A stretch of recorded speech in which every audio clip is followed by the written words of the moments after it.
Hello, good afternoon.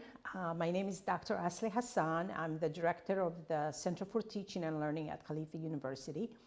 And today's webinar, I'll be talking about the value of developing social and emotional learning skills. So let's look at this picture of the brain, okay? And I'm going to make a few statements, and I want you to think about it throughout the webinar. The brain development that supports learning depends on social experience. Emotions are crucial to thinking and meaning making. And the third statement I want to make is how emotions and social relationships drive learning. Okay, so keep thinking about around these three statements. The webinar today, I'm going to go over what is the social emotional learning skills. We're going to learn about the 5 core competencies, the benefits of SEL, social emotional learning, and how do we implement SEL, and why is it valued by all. So before we start, I want you to just take a couple of minutes and think about some programs or concepts that aim to improve schooling, okay? Schooling in terms of learning. And write your answers, and we'll look at it at the end of the webinar, okay? Think about some programs and concepts that you're familiar with that were designed to improve schooling. Okay, so I'll come up with some. I'm going to share some, how to improve schooling. Some of them are, for example, some programs are to emphasize core values. Some, they're designed to strengthen skills such as critical thinking. Others are to promote citizenship or character building. Some programs are really designed to increase parental involvement. Some are created to increase the role of the community.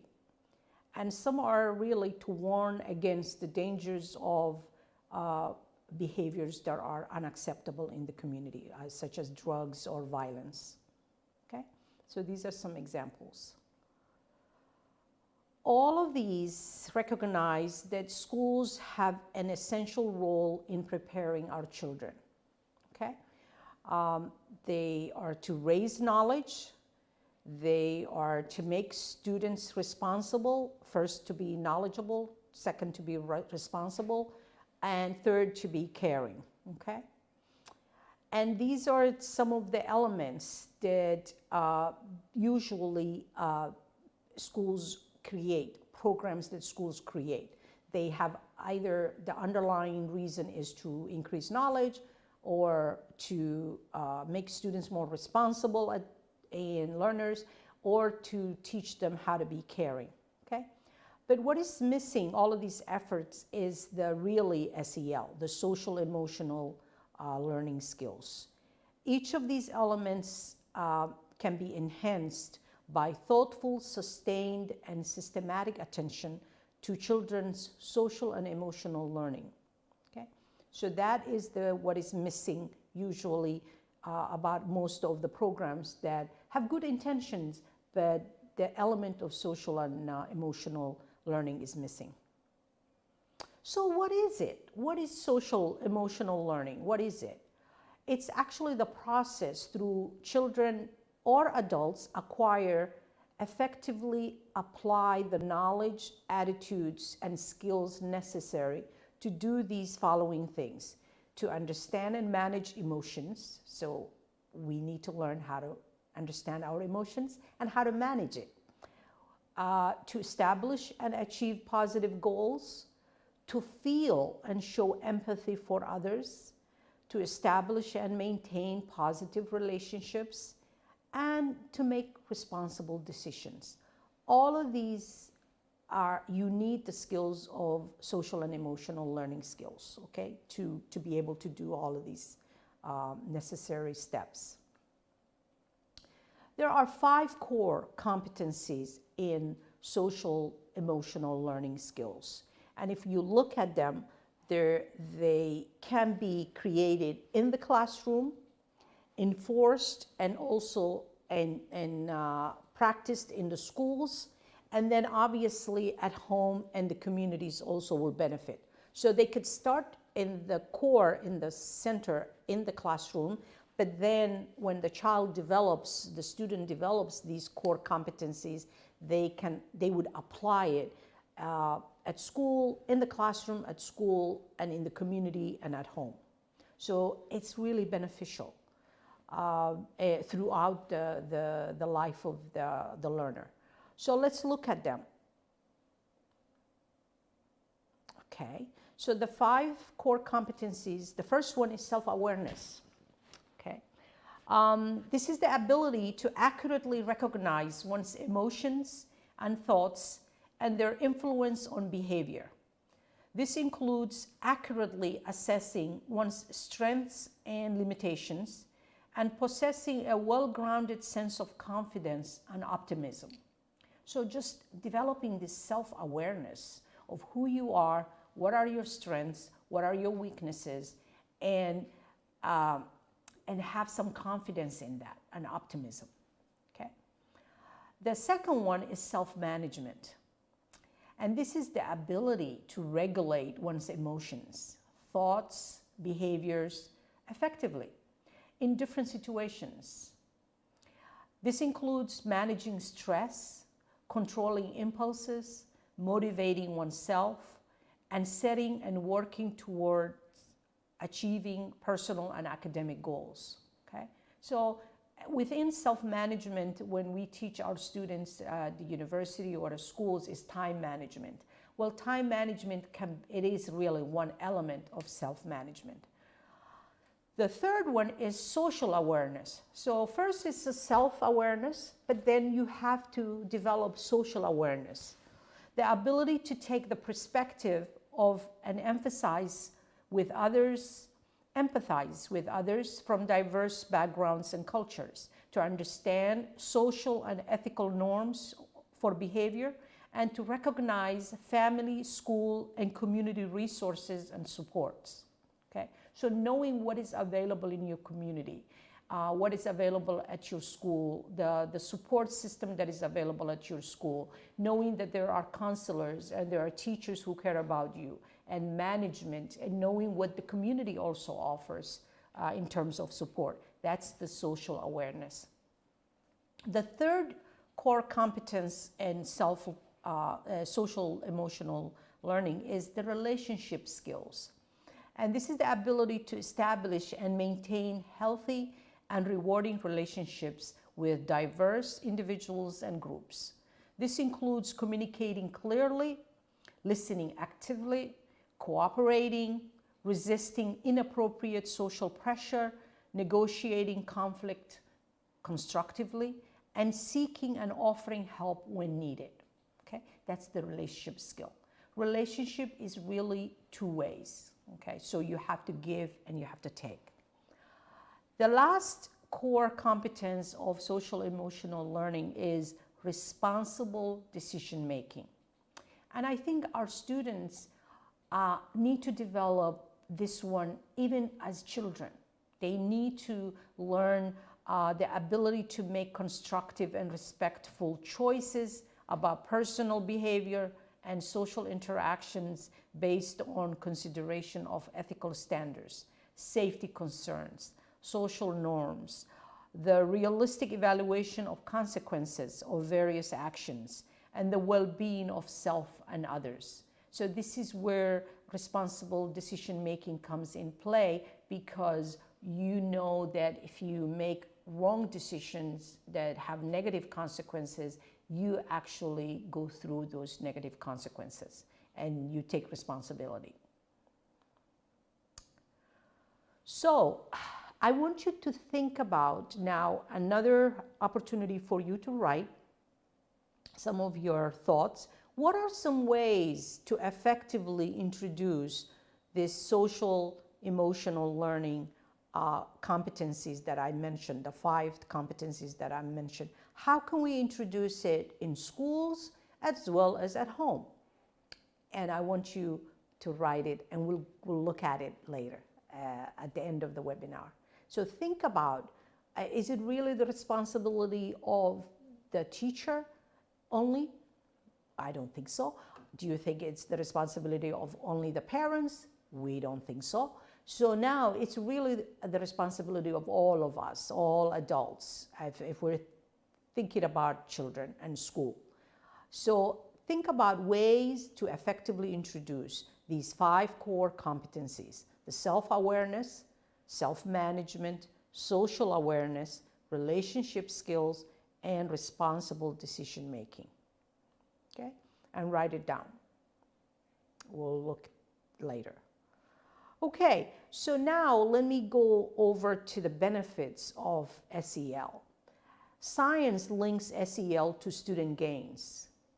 Students that have better social emotional skills, they have improved attitude about self and others, they have positive classroom behaviors. Those who have SEL, yeah, they've developed it. So they developed it at school, at home, through the curriculum, through parenting and all of that. They tend to have, they have a positive classroom behavior. And academically, standardized achievement, they have shown that they have higher academic success. They actually, they have 11 percentile gain on standardized achievement test, okay? The behaviors that are not good, they have fewer. They have fewer conduct behaviors in classroom. They have less emotional stress. They don't use drugs. They're lower drug use. They have less school dropouts, and they have less involvement in violence. So higher SEL has lower of all of these behaviors that are not good for our young adults. And even for adults, SEL benefits adults. It benefits adults as well. For example, teachers who possess social and emotional competencies are more likely to stay in the classroom longer, okay? And they are not burn out or quitting from getting out of teaching. The teachers who have high social emotional competencies, they tend to stay in their profession as teachers longer. And there's statistically significant association between measured social emotional skills in kindergarten and key young adult outcomes across multiple domains of education: employment, criminal activity, substance use, and mental health.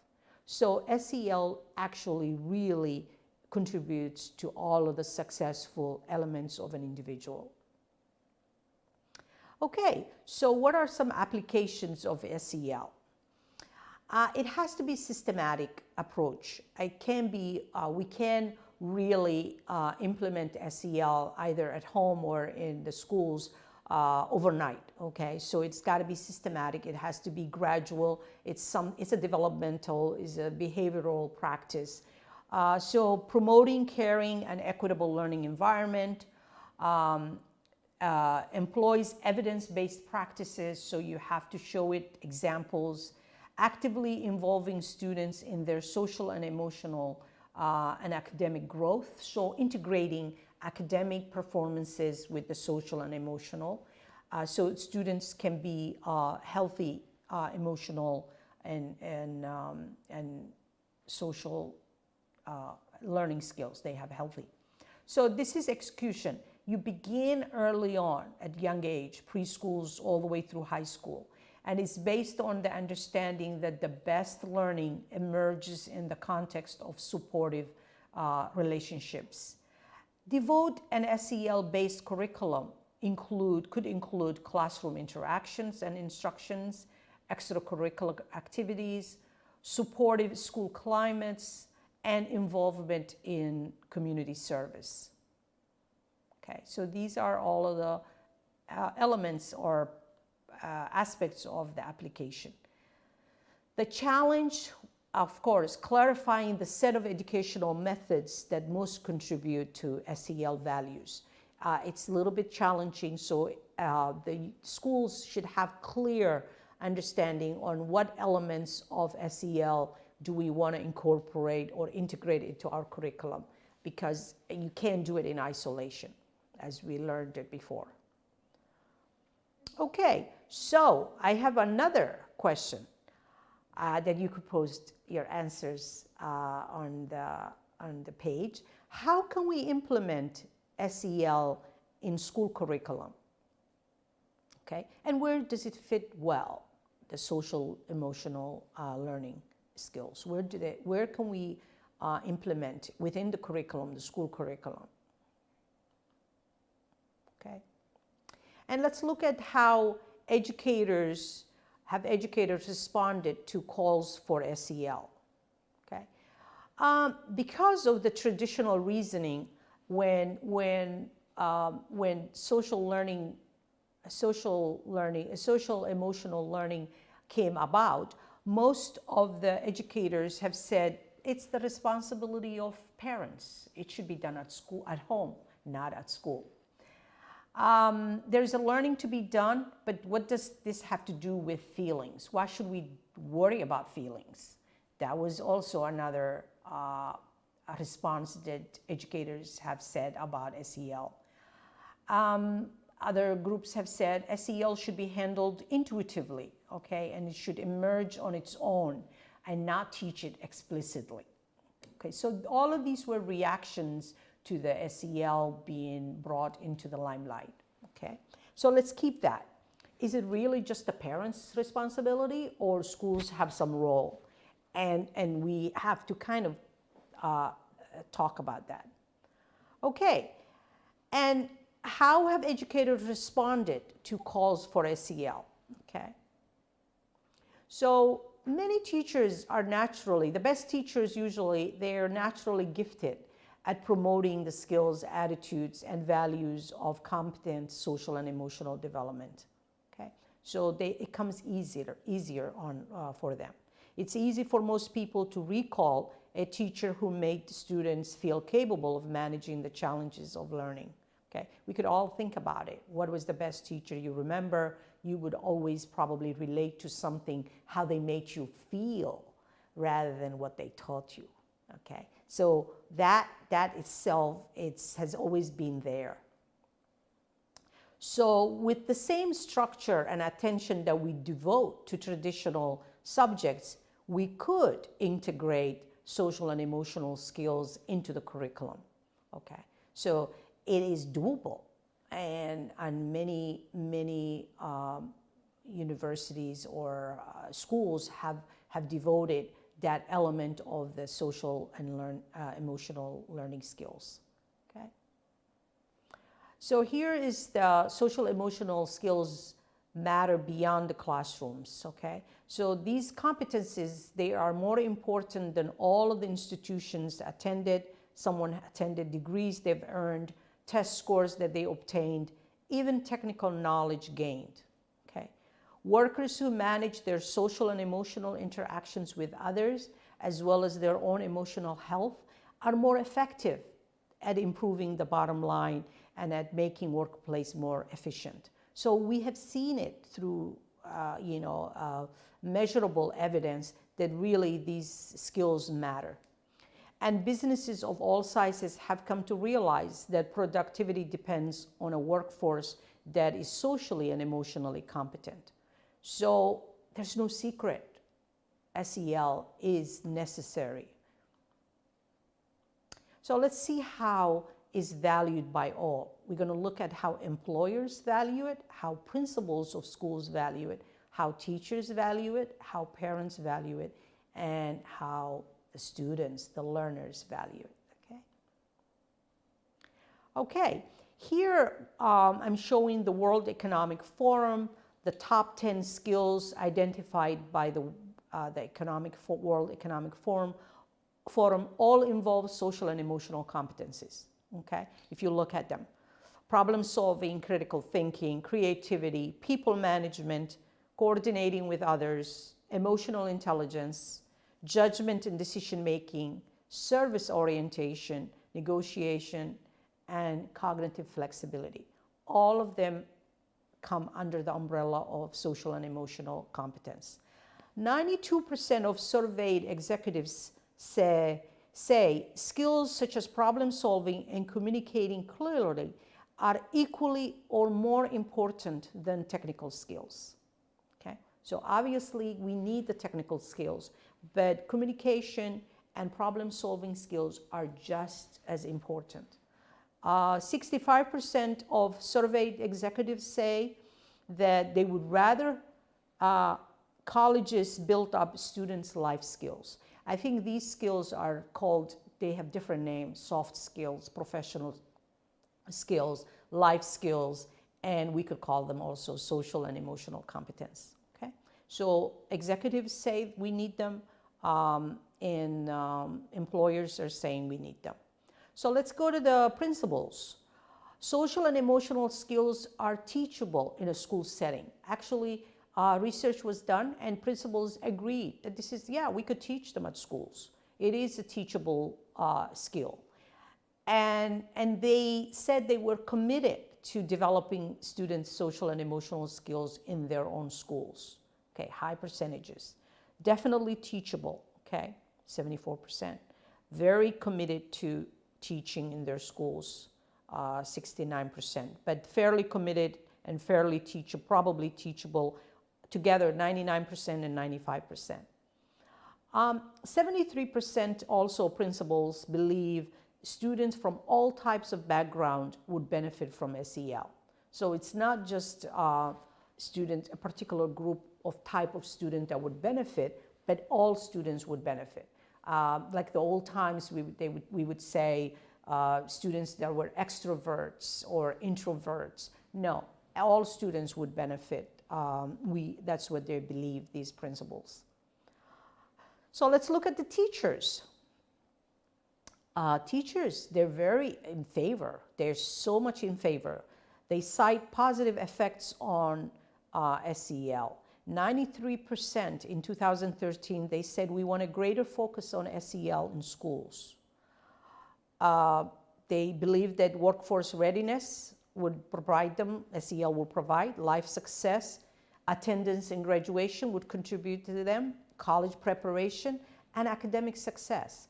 All of these would contribute, they would have positive effects if they taught SEL. More recently, 74% of teachers said that they are devoting more time to teaching SEL skills today compared to 5 years ago. So not only have teachers understood the value of SEL, but now they are actually incorporating into their curriculum. All right, how about parents? Well, again, there were research done in the US. 3 out of 5 parents said being happy and not overly stressed is more important than academics, okay? And the research says that this is a false choice. Social and emotional well-being contributes to academic success, among other benefits. And proportions saying they worry a lot about this aspect of raising their child, okay? So many of the parents said child's happiness and emotional well-being. 58% said that's very important. Peer pressure, child's facing peer pressure. Ability to pay for a finance child's education, which could add to their stress. Safety and responsibility of using different aspects of school opportunities. Child's physical safety, child's being bullied, child's ability to cope and manage stress.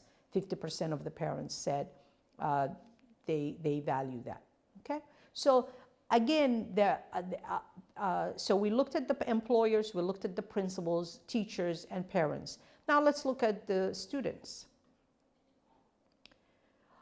Students, recent high school graduates see significant deficits in high schools preparing for life after school. And here they said, how a good job does or did your high school do helping you in this area. So they had to look at a pretty good job or a great job. Learning academic materials such as English, math, science, and history. Okay. 75%, 66% said they did a good job, between pretty good job and good job. How about preparing you for success after high school? Okay. 68%, and those current high school students, and those post-high school students, only 48% said they're doing a good job. Preparing you for a job or a career after high school, current high school students said about 62%, if I add the great job and pretty good job. But post-high school young adults said only 41%, they said they're preparing them for a job or career after high school. So in terms of how well their high school prepares students for success after high school, I mean, this is kind of a, it's not favorable, okay? So in conclusion, SEL really, it's not like a particular curriculum where you could teach it on one go. It's a process. It requires time, it requires patience, and educators, it requires also educators and parents that are committed to providing a safe and caring and learning environment, okay? So it really, it kind of involves all of the elements of progress, how students will be academically successful, but it's something that has to be integrated throughout the learner's life, at home, at school, and through the curriculum and through practice. Thank you very much. These are some of the references. We're going to start looking at questions and answering some questions.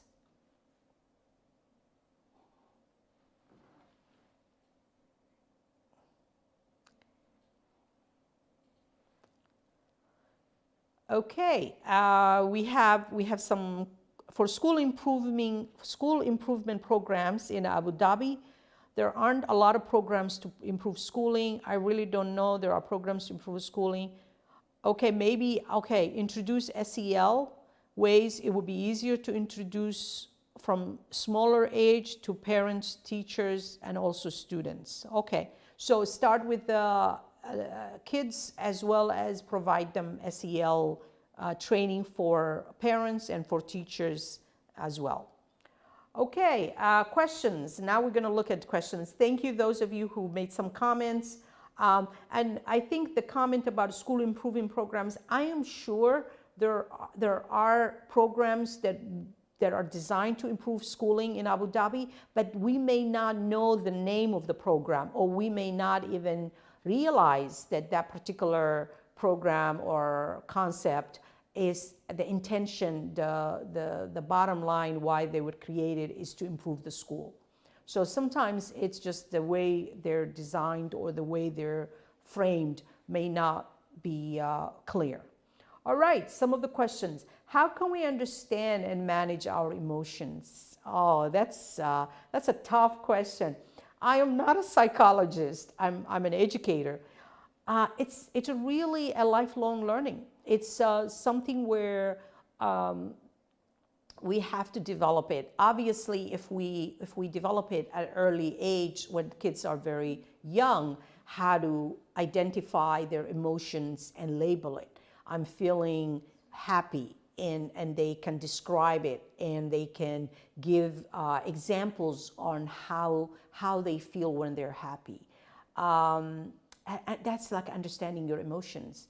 I don't think when I was a 7 or 8-year-old, even 20-year-old, I knew how to describe my emotions. But nowadays, we can teach kids how to understand their emotions, label it, and then manage it. Like, for example, I'm about to get angry, or what this person said has made me upset. It's a really powerful tool for the child to know, rather than have a tantrum or act out or cry, or because then they're confused. They don't know how to label it, how to identify it, and also how to handle it, how to manage it. And I like the question, yeah, how do you understand and manage? There are two different things. First, you have to understand and be aware, and then you learn how to manage it. And you have to try, and you have to fail and try again. And so it's not, we don't want to let our children or our young learners believe that they can get it done or control their emotions in one go. No, they need to learn that it's a process. They have to practice. They have to try and fail and try it again, and eventually they'll be very confident and be able to manage their emotions. Another question is, what is one disadvantage of SEL? Everything has a disadvantage. To be honest with you, in the literature that I read, I did not see a disadvantage. But as an educator, I feel like we don't want to overemphasize. I mean, everything, it has to have its limit. It's valuable, okay? The social emotion learning skills are very valuable to be taught, to be aware of it, to be developed. However, they're not it and that's it and you have it and you're the best. No, it's just something, one element of an individual growth. So the disadvantage is we don't want to overemphasize it, so we forget about our ABCs or mathematics or science. Okay, it's valuable, but we have to contextualize it, and we have to really keep it within that frame. It's not it and everything. Another question, where can we implement SEL, and do you believe our students will understand it if we implement it at school at younger age? Yes, definitely. I believe that we wouldn't take it, we have to align it to the age of the child. So if you're doing it, if you're working with a kid who's in kindergarten, how are you going to make them aware of their social and emotional skills is not going to be the same as a high school student. That's high school student, what they're dealing with socially is a lot more complex, so you might have to do different type of awareness. You might have to raise different type of awareness.